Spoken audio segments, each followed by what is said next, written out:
Welcome back to another epic journey. I'm Pete. Some of you have met myself and my cousin Tim in person, and we thank you for subscribing and watching and sticking with us. It's been a long time since we put out a video. We just came back from a 6,000-mile trip from Long Island out to New Mexico and back. There's about 33 places in this video we want you to watch and see, and we want to share those experiences in a larger full-length video. So make some comments at the end and let us know what you want us to make a video of next. This video will also give you a little insight as to our lives, where we live. Tim came up from Nantahala National Forest in North Carolina, traveled all the way up to Long Island, where I live. We spent about a week fooling around, fishing on Long Island. Tim hasn't been here. We also visited New York City. We prepared the Jeep for the big trip, and then we took the ferry to Connecticut, to Pennsylvania, where I have a year-round vacation home. And from there, we started our epic journey number 4. So check it out and let us know what you think, and let us know what you want to see us make a video of next. All right, let's roll it. First thing Tim and I did was to pull the Jeep out and clean it up, go through all the items that we're not going to be taking, what we're going to take, sort it all out, and then repack it. After that, I took Tim fishing all around Long Island. The beaches are beautiful, some of the best on the East Coast. And he's never been to Long Island, so this was a big thrill.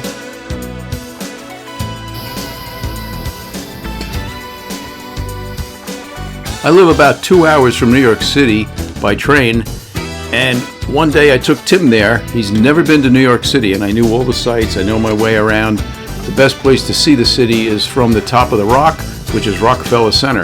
After that, we went to the Intrepid Aircraft Carrier Museum. That was really great.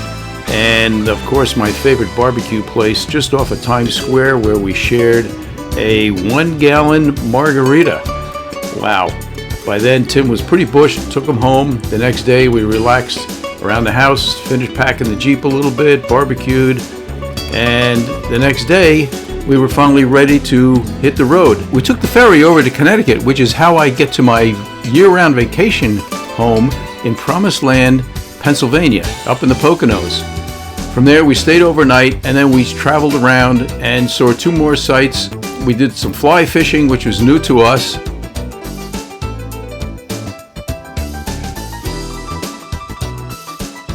After fly fishing, we went to the Lackawanna Mine tour near Scranton, Pennsylvania. That was really exciting.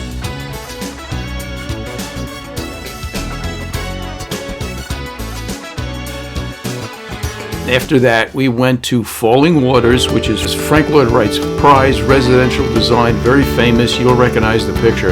It's right on the West Virginia border. The next stop, West Virginia. It was very interesting. We went to the New River Gorge, which is actually the oldest river in the United States. We had an exciting time there. We camped there for a couple of days, actually. While trying to find the rapids at the New River Gorge, we accidentally discovered the ghost town of Nuttleburg, which was owned by Henry Ford, who was a coal mining town, and he put his son Edsel in charge, and it folded up right after that. From there, we went to the Cass Scenic Railroad.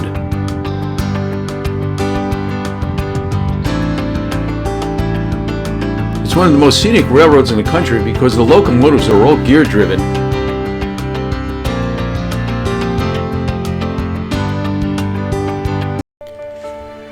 From there, we went into Kentucky, and our first stop, which was first on my bucket list when I planned this trip, was the Ark Encounter.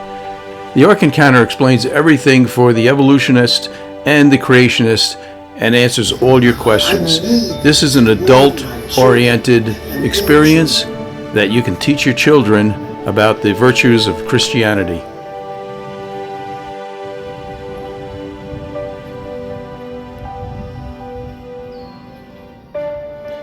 It's in northern Kentucky.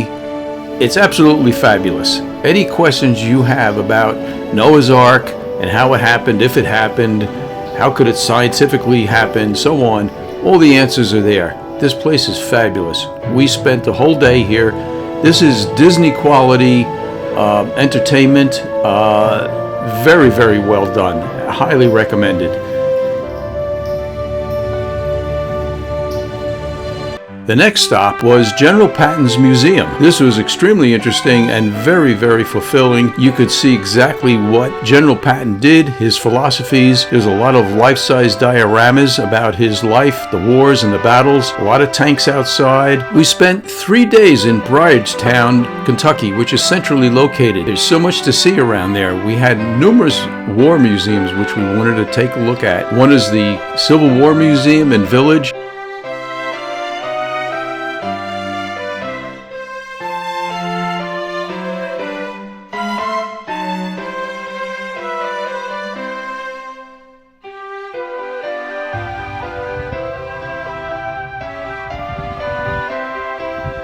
We went to the United States Military History Museum. We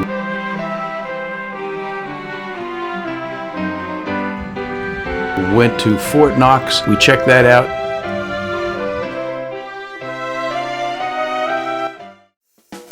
And then we went on some bourbon tours, which is a must-do when you're in Kentucky. Yeah, we had a lot of fun at all of these locations, and we highly recommend Kentucky. There is quite a few things here to see. This is just a smattering, and I hope you enjoy all of these little sites that we're looking at. Each one will be a full-length video.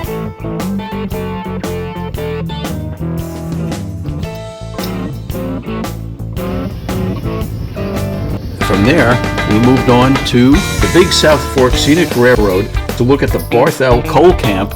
We had a ticket that included our lunch.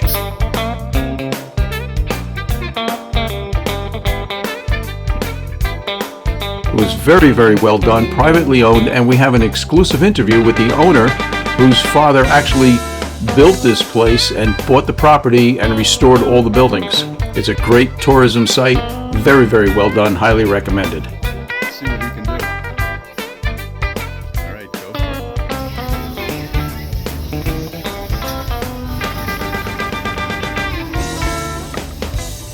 it. Before we left the area, we went to the Big South Fork National River and Recreation Area, and that was really quite an eye-opener. The ironic part was that it's right on the backside of the Barthel Coal Camp, and we didn't even realize it, but nonetheless, very interesting. There's a little recreation of the coal camp that was there. Well, what's a trip to the Midwest without visiting Route 66? We were on this road in Missouri, in Kansas, in Oklahoma, and also east and west. So it was a little confusing. Our real goal was to drive on the original Route 66, which has all the ghost towns and ghost buildings along it, but it got very confusing. Which is the historic Route 66, which is the realignment Route 66, and which is the byway Route 66. Anyhow, we were on all three, which is really just one road, but in many cases it's Route 40 or Route 44 or Route 6. You decide which one you like best, but we're going to have a big video on just Route 66 and all aspects of it.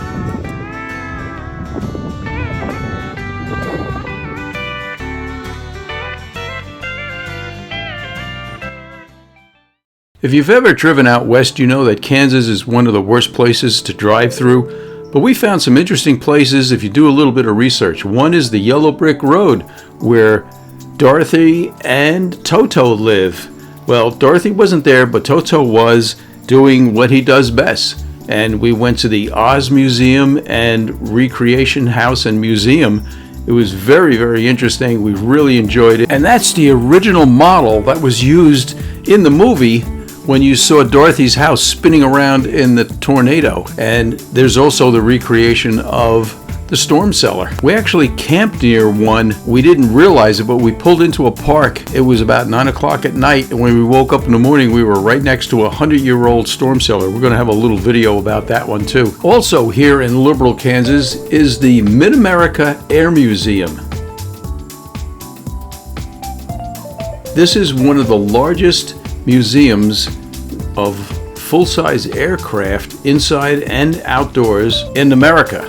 There is civilian aircraft, experimental aircraft, military aircraft, and we had an exclusive interview with the curator. Showed us some of the ins and outs of some of these planes that you will not see on this side of the fence when you visit the museum. Pitcher, Oklahoma was high up on my bucket list. This is the birthplace of my mother-in-law, so I needed to check it out. I was really surprised to find it being a ghost town only recently from the 1980s. Very disappointing. It's a Superfund site from the coal mining days. This place was ruined by the coal industry along with an adjacent town. It's completely abandoned. And then on the opposite end of Oklahoma, you've got Boise City, the only city in the continental U.S. to be bombed during World War II. That's right. The Shattuck Windmill Museum and Park is a must-see. There's so much to see in Oklahoma.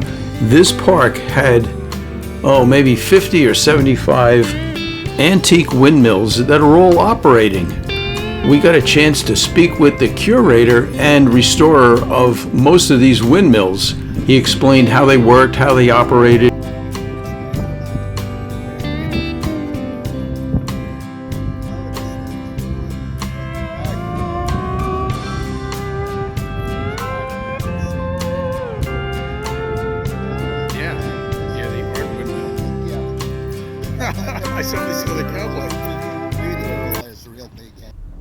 Oklahoma has so much to offer, and we only saw half of the state, but high on our bucket list was Fort Sill and the U.S. Army Field Artillery Museum. The Artillery Museum was about 3 football fields worth of artillery from all over the world. Chinese, Russian, European, German. We were able to compare all the artillery from all the wars outside. It took us about 2 hours to walk through that exhibit. And then we went inside to the Artillery Museum, which covered everything in Fort Sill from the Civil War right up until current days. It's still a military base. You need clearance to get in here.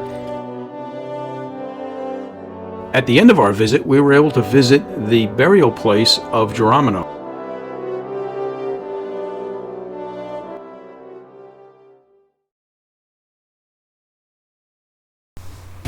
The Muscle Car Ranch in Chickshaw, Oklahoma was on our bucket list, and it was one of the last things we viewed and looked at on the way home east. We didn't expect to spend 4 days and 3 nights here, but it was absolutely amazing with all the Americana, all the signage, all the trucks, all the motorcycles, all the buses, all the RVs, all the lakes, and the 5 musical venues that the owner has created here, all single-handed. It was absolutely amazing. This is definitely one of our favorite spots on our trip, and we had an exclusive interview with Curtis Hart, the owner, in one of his diners that is on the ranch. This is quite an amazing 88-acre man cave that we are making a major video about, and we're also writing a book about it as well. Finally, we get to Colorado. It's a beautiful state. No matter where you look, wherever you go. We were in BLM, Bureau of Land Management property, and we did some dispersed camping. We were in the southwest and south central part of Colorado. It was colder than we expected. We should have left earlier instead of later. We didn't have the proper clothing. We got very cold. We had some frustrations there, actually. But nonetheless, we had a good time. We did some fly fishing. We did some gold panning. The fly fishing and gold panning are new to us, so this was something we had to experiment with and refine our techniques. You'll see the complete results in the full-length video.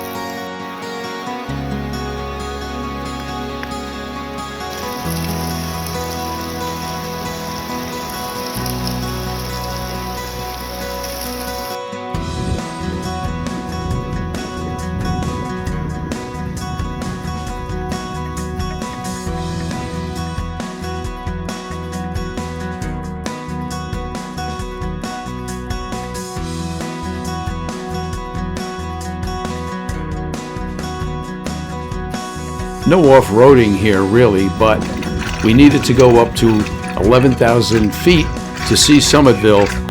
It was a ghost town.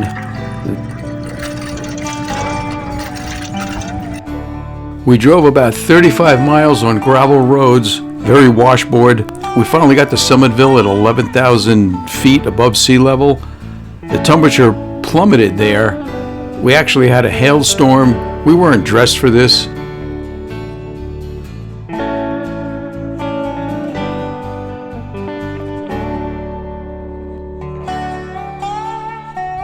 And it was another 35-mile drive at about 15 miles an hour into New Mexico. When we finally got into New Mexico, we went through the towns of Chama and Antonito. We had a great time there. We had some nice dinners.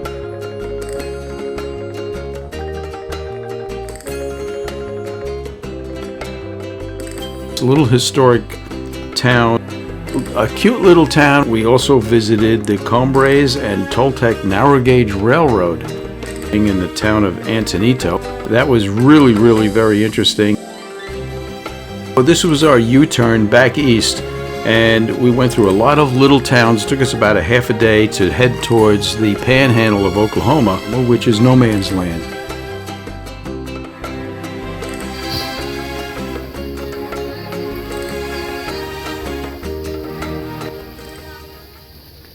Wow, that was a lot to take in, right? 6,000 miles over 15 minutes. Well, Tim and I want to thank you for watching and sticking with us. We need your comments. We need to know which video you want to see next out of all of these areas. Scroll back, take a look, see if it's Kansas, Oklahoma, whatever. You can see the chapters. And please leave a comment. Thank you for watching. Thank you for hitting that like button. And thank you for leaving those comments. We need them. We really, really do, to make this channel keep going. Okay, we're looking forward to seeing you in the next video.